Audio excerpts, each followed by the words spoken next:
Hi guys, welcome to new blog. I hope आप सब लोग अच्छे होंगे।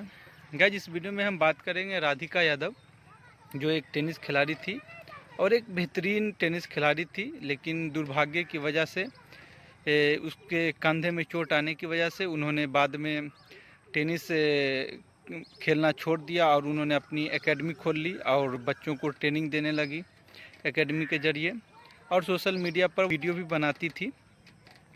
लेकिन गाइस, राधिका यादव की मौत का जिम्मेदार उसके खुद पिता बन गए और उनके पिता ने अपनी बेटी की जान सिर्फ इस बिना पर ले ली कि लोग उन्हें ताना मारते थे। और उन्हें लोग क्या ताना मारते थे, आइए जानते हैं लेट के बिना।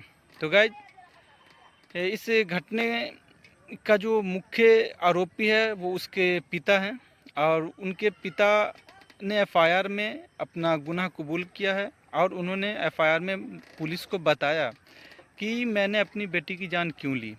उन्होंने बताया कि जब हम दूध लाने जाते थे गांव वजीराबाद, तो लोग हमें ताना मारते थे हमें देख करके कि बेटी की कमाई खाता है, बेटी की कमाई खा करके जी रहा है।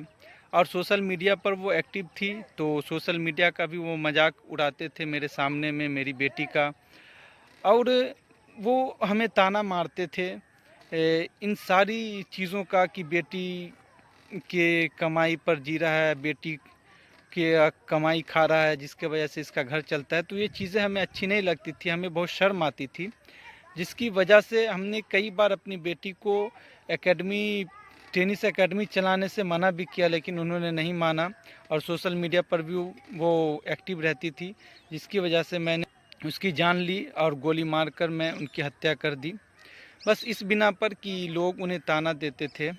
ये घटना बुधवार की है, 10 जुलाई की है। एक बेटी की जान एक पिता ने ले ली और सिर्फ ताना की वजह से।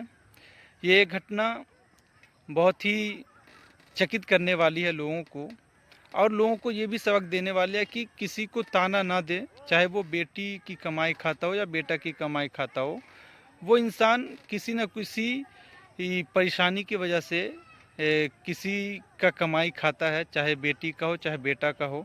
तो कोई भी इंसान किसी को ये ताना ना मारे, क्योंकि एक ताना मारने की वजह से ही एक पिता जो अपने बेटी का हत्यारा बन गया। और ये घटना हरियाणा की है, हरियाणा के सेक्टर 57 का है, जो वहाँ एक परिवार रहा करता था।